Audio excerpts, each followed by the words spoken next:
c'est pour prendre tout. Oui.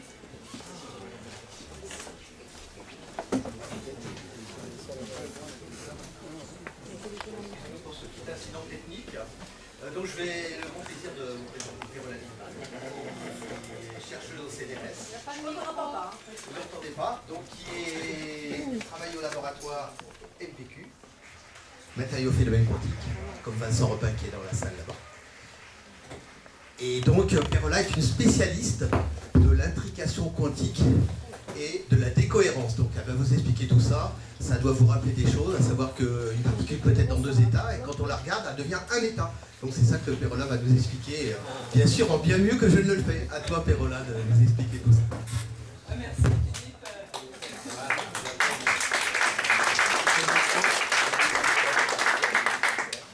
Rassurez-vous, je ne vais pas parler de ça aujourd'hui. Vous m'entendez sans micro parce que je parle assez fort? D'accord, je préfère parler sans micro. D'accord, donc aujourd'hui je ne vais pas parler de décohérence, on va parler aujourd'hui d'ordinateur quantique. Je voudrais d'abord remercier Philippe de me donner l'occasion de partager avec vous cette innovation. Ah oui, vous n'entendez pas, d'accord, je prends le micro. Allô? C'est mieux? D'accord. Donc je voudrais remercier Philippe à nouveau de me donner l'occasion de partager avec vous cette innovation. Et sachez que pour moi, c'est une première de parler comme ça au grand public. J'ai déjà écrit des articles de vulgarisation dans les revues de ma recherche pour la science, mais pour parler comme ça, c'est la première fois. Donc notez bien les questions et n'hésitez pas peut-être à m'interrompre si vous avez des questions. Si vous pouvez mettre votre micro un peu plus près. Un peu plus proche, encore, d'accord. Donc déjà, ici, vous voyez, hop, sur cette image, un ordinateur quantique en vrai. On va essayer de comprendre, je ne sais pas si tout le monde le voit au fond, on va essayer de comprendre qu'est-ce qu'il fait, qu'est-ce qu'il a d'intéressant, qu'est-ce qu'il fait des mieux ou pire, je ne sais pas, que les ordinateurs qui nous offrent. Allô, micro. Ok, donc aujourd'hui on va essayer de répondre à cette question, qu'est-ce qu'un ordinateur quantique? Mais pour faire ça, en fait je vais faire un pas en arrière, je vais reculer un petit peu et déjà essayer de comprendre ou de donner certains éléments d'un ordinateur non quantique, celui que nous appelons dans le jargon du milieu un ordinateur passif. C'est un ordinateur comme le nôtre, comme celui que j'ai ici, que je vais vous mouiller, et celui que vous avez à la maison. Donc peut-être pour nous, l'existence même d'un ordinateur, c'est une évidence, mais ça n'a pas été toujours le cas. Déjà, l'histoire de la computation a eu un grand tournant au début du XXe siècle. Les chercheurs s'est posé essentiellement deux questions qui sont reliées, mais que je ne vais pas beaucoup approfondir aujourd'hui. La première est, est-ce que tout ce qui existe dans la nature est calculable? Pour cela, il faut bien définir qu'est-ce que c'est être calculable. La deuxième est, est-ce qu'on peut faire une machine qui calcule tout ce qui est calculable? Donc, Alonso Church et Alan Turing ont apporté des réponses à ces questions. On appelle cette thèse des Church-Turing. Je ne sais pas si vous connaissez, vous voyez ici qu'Alan Turing a eu une vie très courte et il a été impliqué aussi dans la Deuxième Guerre mondiale. Et pour répondre à cette question, il a inventé quelque chose qu'on appelle la machine de Turing, qui est très similaire à nos ordinateurs. Et en fait, l'histoire de cette invention a été l'objet d'un livre déjà, d'abord, qui a inspiré un film, je ne sais pas si vous avez vu, The Imitation Game. Oui, pardon. Et aussi, une pièce qui joue au Théâtre Michel, Machine de Turing, tous les deux sont très bien. Ok, donc, déjà, qu'est-ce que c'est calculer? Bon, calculer, on a un problème qu'on veut résoudre, et on suit une suite d'instructions, on suit un algorithme, pour arriver à une réponse à ces problèmes. Grosso modo, c'est ça. Bon, pour nous, en fait, calculer ressemble à des choses que nous faisons tous les jours dans notre vie. Nous recevons de l'information à travers nos yeux, à travers le discours, la parole, etc. Nous traitons cette information et nous agissons en conséquence. Faire ça pour une machine, c'est un peu moins évident parce qu'elle n'a pas de cerveau, elle n'a pas d'oreille, elle n'a pas de parole, elle n'a pas de vocabulaire. Il faut donc trouver un vocabulaire, un langage pour parler à cette machine. Et ce qu'on a fait, c'est qu'on utilise en général le langage le plus simple et économique possible, mais qui peut contenir toute information que notre alphabet normal, A, B, C, D, etc., c'est le langage binaire. C'est ça qui a donné origine aux bits, qui sont les outils avec lesquels notre ordinateur calcule. Donc, tout peut s'exprimer en termes des 0 et des 1. Et voici par exemple comment exprimer les 8 premiers chiffres en séquence des 3 bits. Donc il suffit, il y a un codage ici, il suffit de changer la position et le nombre des 0 et des 1 ici, et on peut exprimer ces chiffres. Donc en fait, la méthode pour traduire la base décimale, que c'est une base que nous utilisons pour une raison, je ne sais pas, arbitraire, à la base binaire, juste pour donner un petit cours de conversion binaire, c'est quelque chose que je trouve très joli. Il suffit, et ça c'est un algorithme aussi pour faire cette conversion, il suffit de multiplier,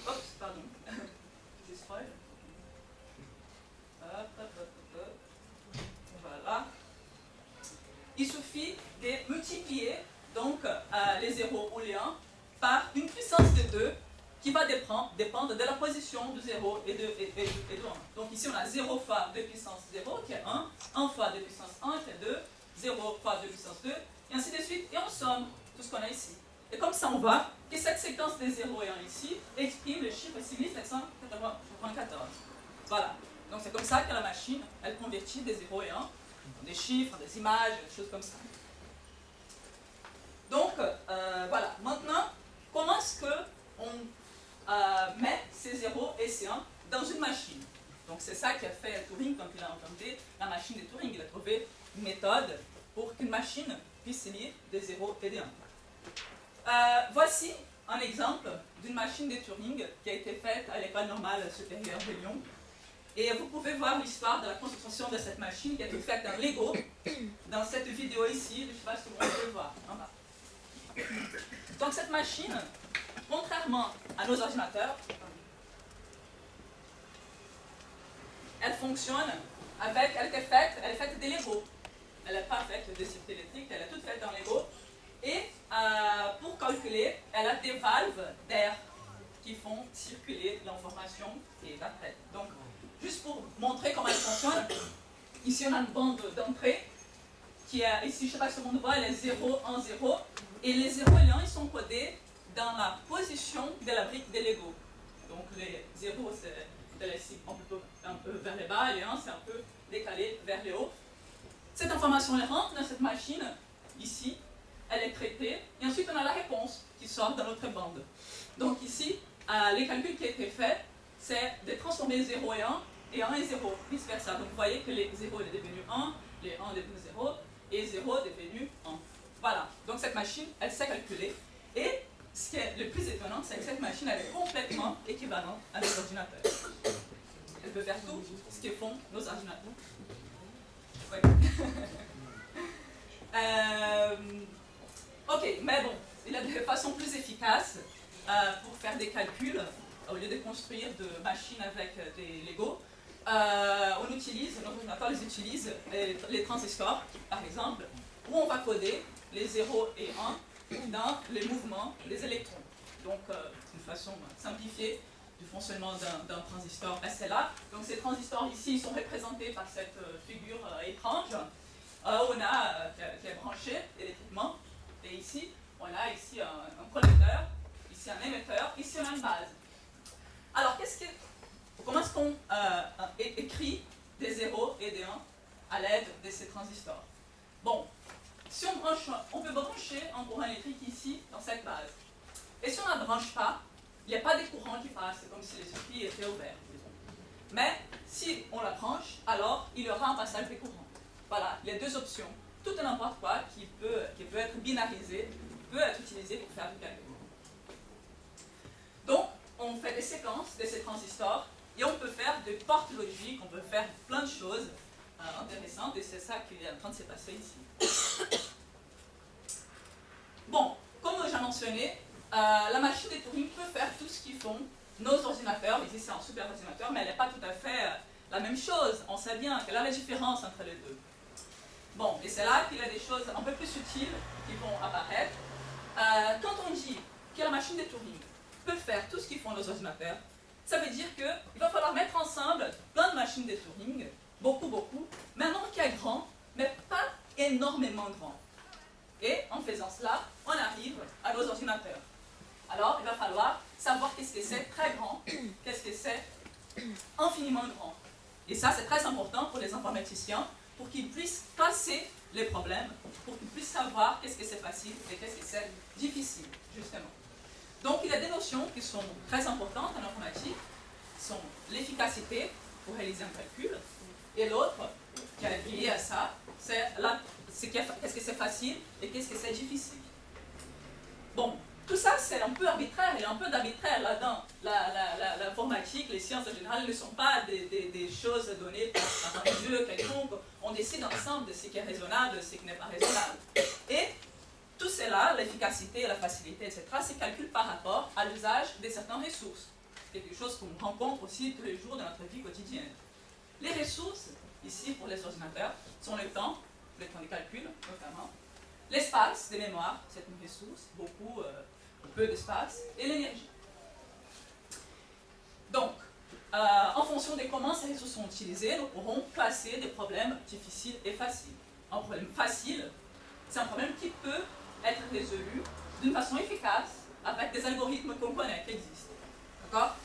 Donc, ici, là, quelque chose d'un peu plus technique va apparaître, c'est un usage de temps et d'espace qui est polynomial. Je vais préciser ça, d'accord? Pour ceux qui ne connaissent pas. Et un problème difficile, c'est un problème pour lequel il n'existe pas d'algorithme efficace pour résoudre. Donc, il prend un temps et un espace qui est exponentiel. On parle beaucoup d'exponentiel un peu partout. Donc, on va donner un exemple de comment ces comportements polynomial et exponentiel se diffèrent. Bon, ici un exemple un peu de maths, je ne sais pas si tout le monde peut voir, petit cours de maths. Ici, c'est une croissance polynomiale. Ici, x c'est la taille du problème. Disons par exemple le nombre de 0 et 1, l'entrée que nous avons, qui est à la puissance 5. Ça, c'est un polynôme. Une croissance exponentielle, les 5 et les 100 à la base, et il a la puissance x. Le x, il est ici à l'exponent. Donc, voyons comment ça se passe. Si x égale à 7, bon, x à la puissance 5 donne 16 807, et 5 à la puissance x donne 78 125. On a un petit facteur 5 ici qui apparaît entre les deux. Vous allez me dire, bon, il n'y a pas beaucoup de différence entre exponentielle et polynomiale. Mais ce qui se passe, je suis désolée pour ceux qui sont au fond, si x est bien 15, alors il y a un facteur 40 000 entre une croissance exponentielle et une croissance polynomiale. Et imaginez si on met beaucoup plus de 0 et 1, comme c'est le cas ici pour nos ordinateurs. Il y a vraiment beaucoup de 0 et 1. Donc quelque chose qui est exponentiel, c'est impossible, quasiment. Et quelque chose qui est polynomial est facile. Voilà. C'est comme ça qu'on classe les problèmes. Je vais donner un exemple de problèmes faciles et difficiles. C'est la multiplication et la factorisation. Donc la factorisation, un facteur premier, c'est considéré comme étant un problème difficile. Donc, factorisation, si je vous demande de factoriser 15, est-ce que vous savez combien c'est? 3 fois 5, voilà. C'est 3 fois 5, c'est facile. Mais quand on a un chiffre qui est très grand, comme celui-ci, que j'ai mis ici sur le tableau, alors vous pouvez vous mettre ensemble, ça va être super difficile. Bon, en revanche, si je vous demande de multiplier tout ça, tout le monde qui connaît bien ces tables de multiplication va le faire très rapidement. Et en fait, ces deux chiffres ils sont les mêmes. D'accord? Donc, la factorisation, problème très difficile, même pour les ordinateurs, et la multiplication, problème facile. La vérité, c'est que, en fait, c'est pas tout à fait comme ça. En fait, on pense que la factorisation est un problème difficile. Mais on ne sait pas si c'est vraiment un problème difficile, ou c'est juste que nous ne connaissons pas un moyen facile de factoriser. Donc, vous voyez que la recherche, c'est quelque chose de vraiment passionnant, parce que même les problèmes ont des problèmes.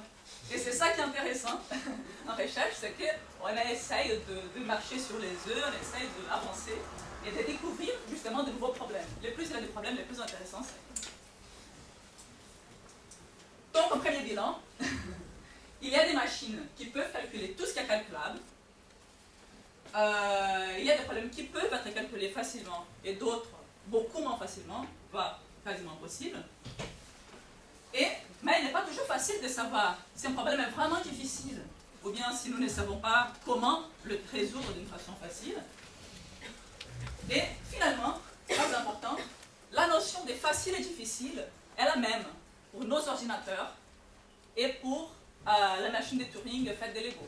C'est quelque chose de commun entre ces deux types de machines. Elles sont identiques dans ce sens-là. Bon, la question qu'il faut vous poser est naturelle. Alors, est-ce que c'est possible de construire une machine qui ne soit pas équivalente à ces deux machines-là, pour lesquelles il y a des problèmes difficiles, mais une machine pour lesquelles tous les problèmes, ou bien beaucoup plus de problèmes, soient faciles, une machine qui résout des problèmes de façon plus efficace, tous les problèmes. Et vous pouvez vous douter que la réponse à cette question, c'est l'ordinateur quantique. Enfin, il ne fait pas tout non plus, mais il peut résoudre certains problèmes de façon plus efficace que les ordinateurs classiques. Et tout cela, c'est va aux lois étranges de la physique quantique. Bon, maintenant, on va parler un peu de physique quantique et comment elle peut nous aider à calculer, à traiter l'information d'une façon différente. Qu'est-ce que la physique quantique? Je pense qu'aujourd'hui, dans cette journée, vous avez beaucoup parlé de physique quantique. Mais là, ce qui m'intéresse, c'est que, en fait, c'est une théorie qui nous permet de très bien expliquer des phénomènes à l'échelle subatomique et très, très, très petites, comme par exemple les particules de lumière, les photons. Donc, tout cela se comporte de façon quantique. Pour comprendre la physique quantique, on va la comparer à un système classique. Je ne sais pas si vous jouez au bowling, et là je ne sais pas si tout le monde vous voit. Ici il y a deux quilles, c'est une situation au bowling qui s'appelle les splits.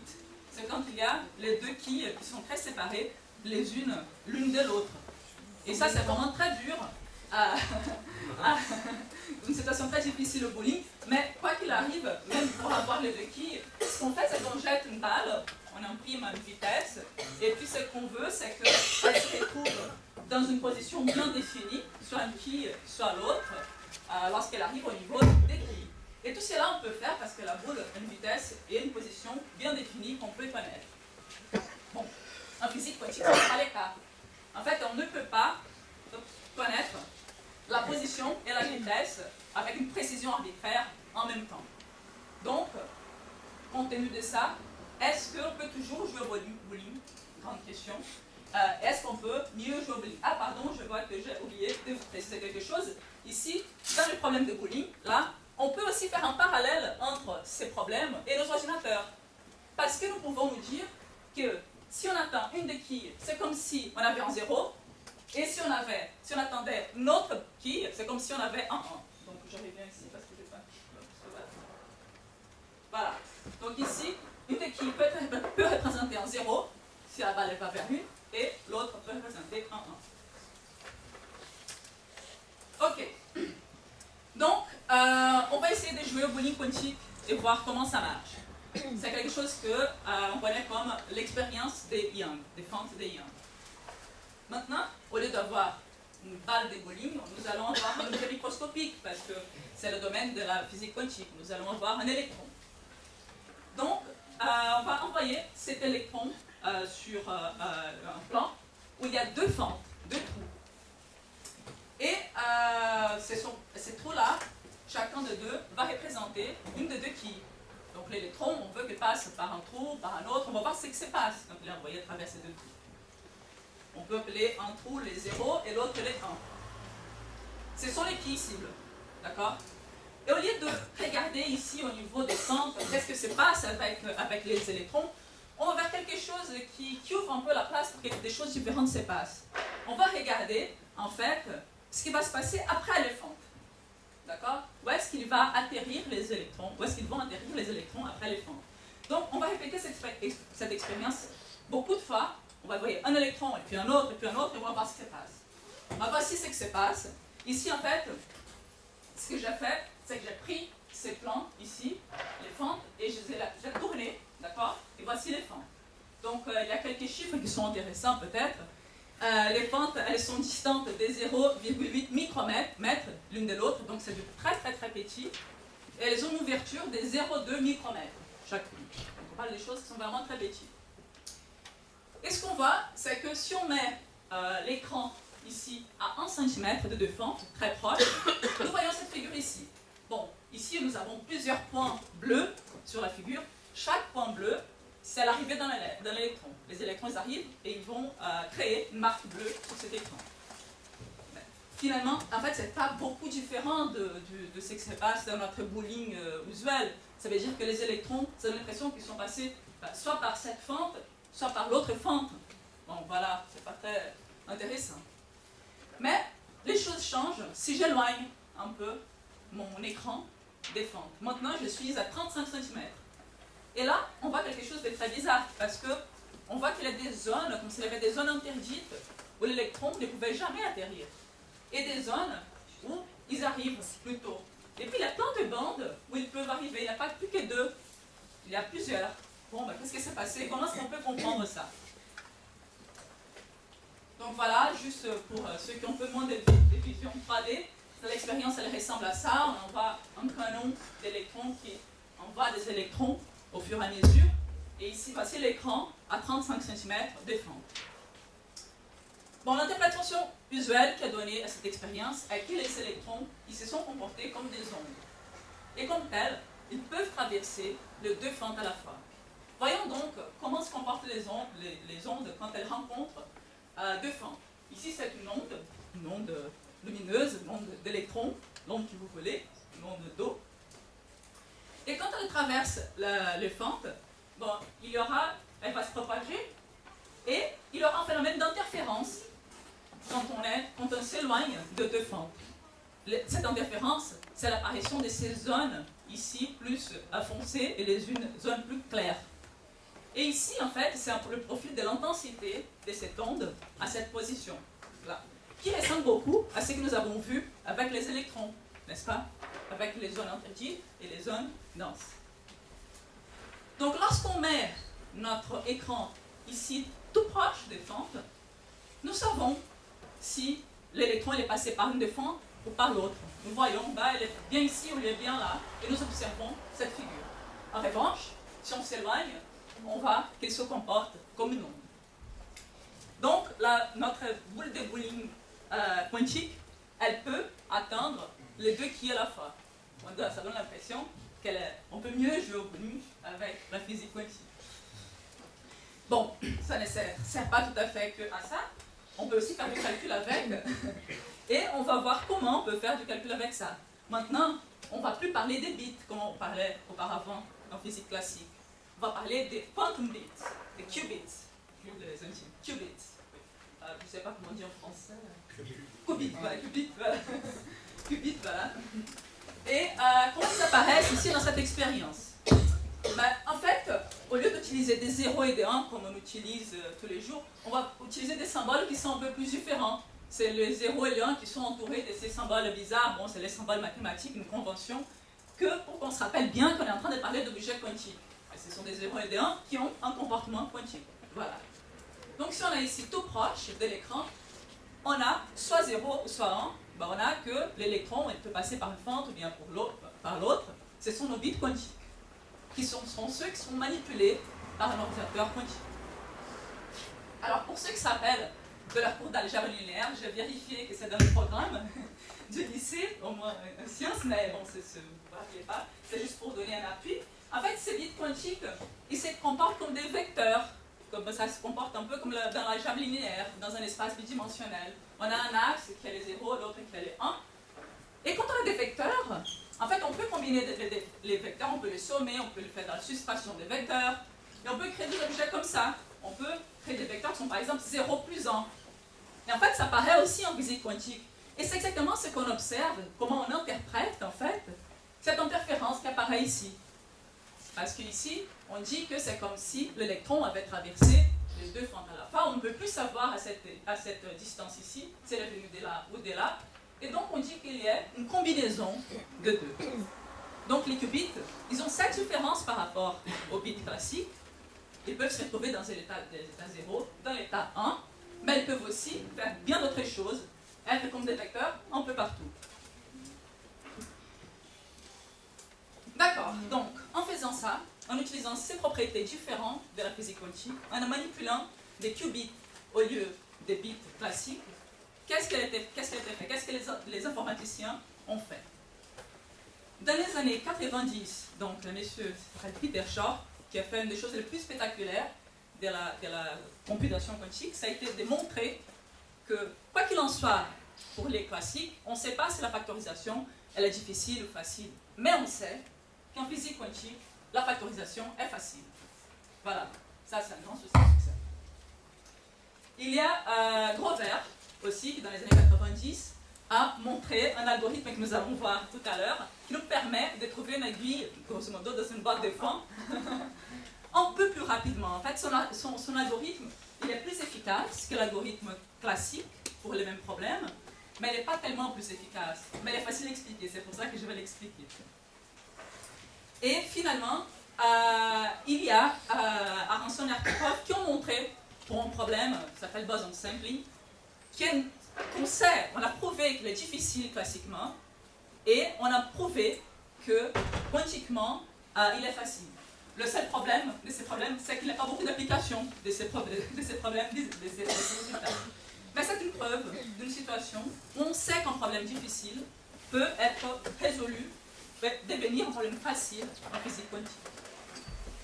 Donc voilà, passons à Grover, à la recherche. Donc, quel était le problème? Des questions? Non, pardon. Oui. Sur le slide précédent, Oui. une seconde. Ah, c'est pour une photo. Merci. Ah, si vous voulez, je peux vous envoyer les slides, je peux vous donner mon adresse email, je peux vous envoyer par email les slides. Hein. Donc, la recherche. Quand on va chercher un prénom, enfin, en général c'est un nom, mais je mets des prénoms ici, dans un annuaire, c'est très facile. Il y a un algorithme qui nous permet de faire ça, parce que l'annuaire, nous savons, il est ordonné en ordre alphabétique. Donc c'est très facile de faire ça. Mais imaginons si un petit malin, si on veut chercher un prénom joli, c'est très facile, on y va. Mais imaginons si un petit malin, il mélange tous les prénoms de l'annuaire. Bon, trouver les prénoms jolis, ici, ça va être beaucoup plus difficile. Et la meilleure stratégie reste la plus simple, équivalente à la plus simple, qui c'est d'aller en parent et demander est-ce que tu as bien Julie? Est-ce que tu as bien Julie? Est-ce que tu as bien Julie? Et en faisant cela, pour une liste qui a n prénoms, en moyenne, ça nous prend n sur 2 essais. Bon, avec la physique quantique, il faut utiliser maintenant une liste qui est une liste quantique, qui se comporte comme notre électron. Elle peut être à plusieurs prénoms à la fois, notre liste. C'est un peu comme si on avait plusieurs fentes, d'accord, à travers lesquelles l'électron pouvait passer.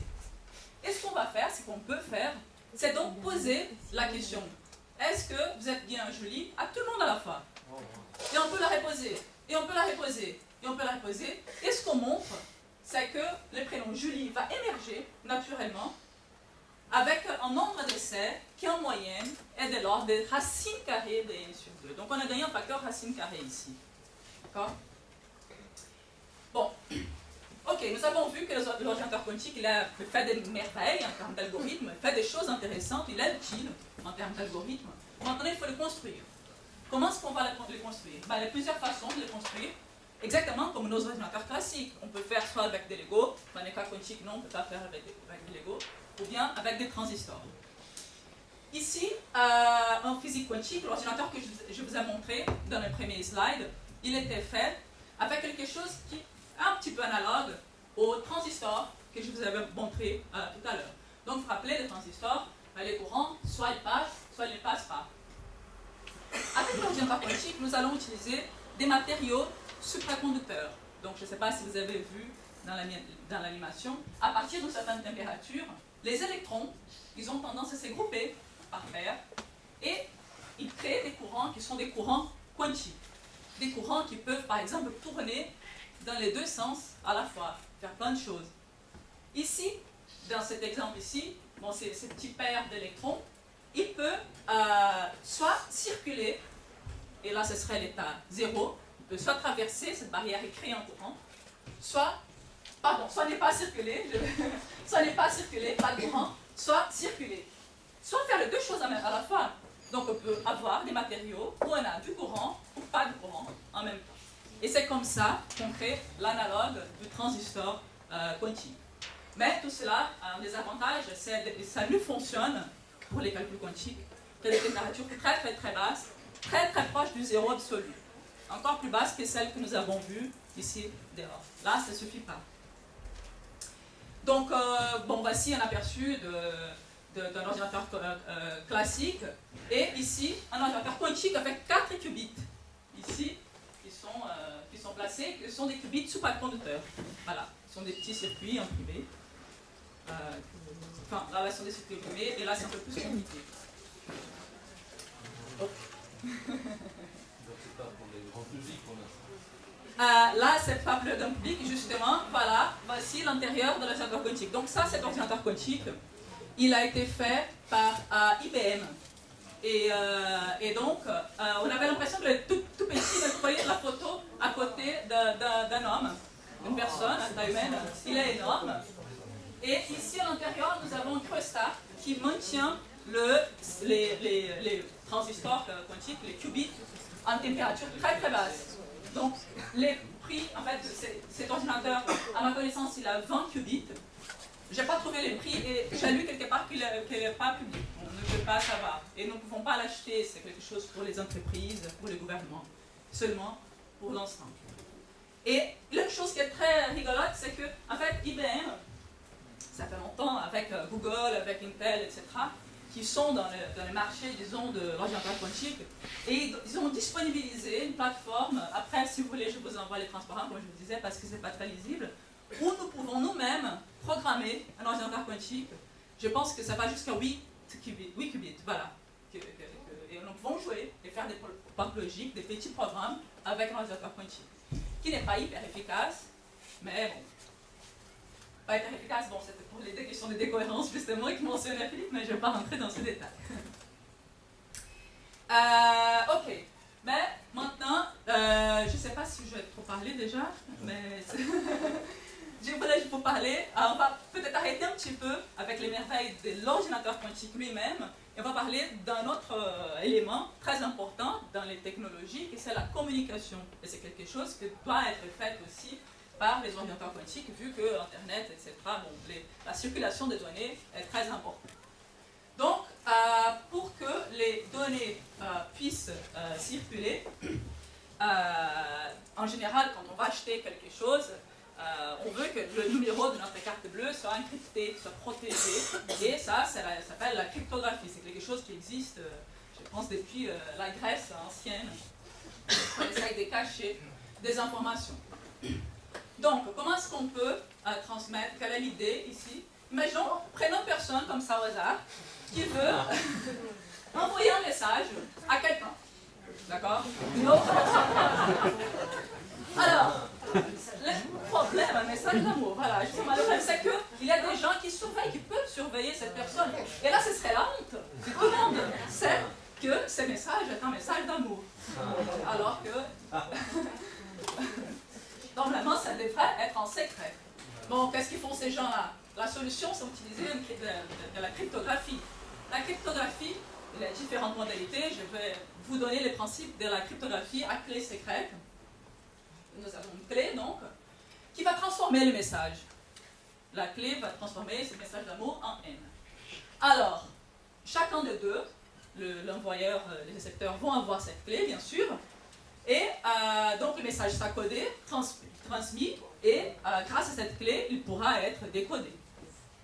Le problème est que, bon, cette clé, comme tout ce qui se passe avec nos ordinateurs, etc., c'est une séquence de 0 et des 1, etc., qui doit être distribuée. La même pour l'un et la même pour l'autre. Bon, j'espère, etc. Mais l'espion, il pourra toujours intervenir. L'espion pourra apparaître, capturer cette clé, et en position de cette clé, lui-même décoder le message. Et puis voilà, bien sûr que ce n'est pas facile de capturer cette clé, etc. Mais ce n'est pas impossible. Il n'existe pas des protocoles de cryptographie classiques qui soient inconditionnellement sûrs, qui soient protégés de tout. Il n'existe pas. Donc, on s'est retourné vers la physique quantique. Voilà, ce serait juste la honte de nouveau. Donc, on va essayer de se retourner vers la physique quantique pour voir si elle peut faire mieux en matière de cryptographie. Et la réponse est oui. Et pour faire ça, on va utiliser quelque chose que Philippe a mentionné, c'est l'intrication. Je ne vais pas rentrer dans les détails, je vais juste vous dire que, en fait, les choses vont se passer un peu comme avant. Sauf qu'au lieu d'avoir des 0 et 1 à la fois, on va avoir 2 0 et 2 1 à la fois. Donc, comment ça va se passer? Bon, ça sera notre clé, disons. Et ce qu'on sait, c'est que grâce à cette clé, lorsque l'envoyeur reçoit un 0, on est sûr que toujours le récepteur va recevoir les 0 aussi. Et de même pour les 1.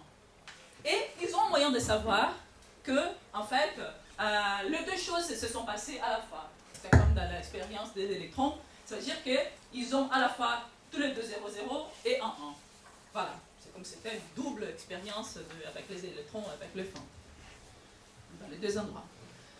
Ok, qu'est-ce qui va se passer si un espion arrive? Bon, cet espion, imaginons qu'il a capturé cette clé. Quand il capture, il va avoir besoin de lire cette information. Et en lisant, elle va arriver à la conclusion.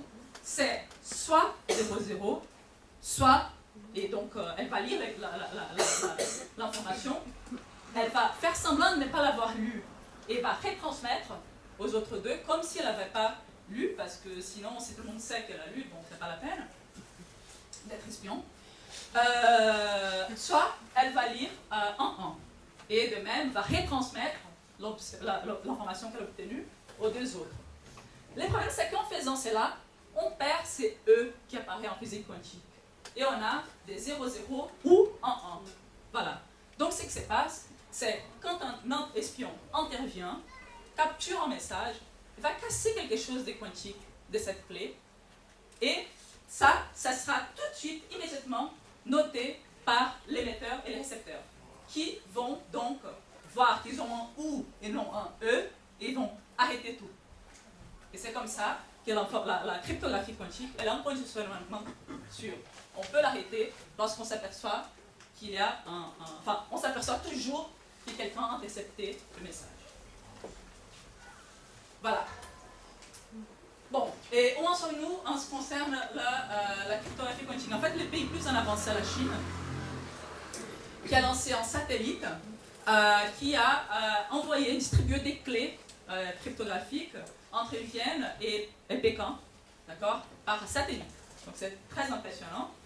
Et il y a des boîtes qui travaillent à cette échelle-là, en cryptographie quantique, en Suisse, aux États-Unis et au Japon. Et il y a d'autres, j'ai mis juste quelques exemples, mais c'est quelque chose qui est commercialisé aujourd'hui. Il y a des distributions des clés cryptographiques quantiques déjà dans les marchés. Donc, bilan, c'est le bilan total, on arrive à la fin. La cryptographie quantique fonctionne, mais c'est une solution pour un problème à long terme, parce que bien que les codes classiques existent et ne soient pas inconditionnellement sûrs, ils sont très difficiles à être cassés. Ils seront peut-être un jour dans 50 ans. Mais... les premiers ordinateurs quantiques commencent à être dans le marché, mais on ne sait pas trop bien pourquoi ni comment. Et puis de toute façon, la recherche en information quantique, elle est retombée un peu dans d'autres domaines. C'est quelque chose de très intéressant et pluridisciplinaire. Donc,